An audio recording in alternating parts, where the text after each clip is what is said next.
വൈദ്യുതി തൂണുകളും ലൈനുകളുമില്ലാത്ത ജില്ലയിലെ ആദ്യത്തെ പ്രദേശം.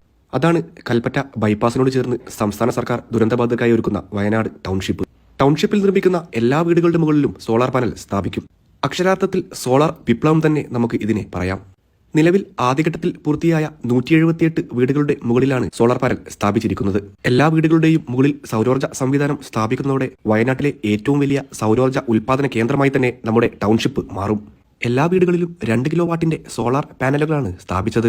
അതിനാൽ തന്നെ ഓരോ വീടുകളിലെയും കറണ്ട് ചാർജ് ഗണ്യമായി കുറയ്ക്കാനും സാധിക്കും.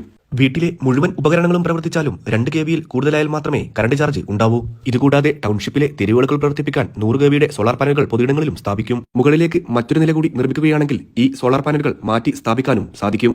മാതൃകാ വീടിന് മുകളിലായിരുന്നു ആദ്യം സോളാർ പാനൽ സ്ഥാപിച്ചത്. ടൗൺഷിപ്പിലെ ക്ലസ്റ്ററുകളിൽ ലാൻഡ്സ്കേപ്പിംഗ് ബ്യൂട്ടിഫിക്കേഷൻ പ്രവൃത്തിയും നടത്തുന്നുണ്ട്. വെള്ളം വിതരണം ചെയ്യാനുള്ള സംവിധാനം, മലിനജല സംസ്കരണത്തിനായുള്ള സീവേജ് ട്രീറ്റ്മെന്റ് പ്ലാന്റിന്റെ പ്രവൃത്തിയും അന്തിമഘട്ടത്തിലാണ്.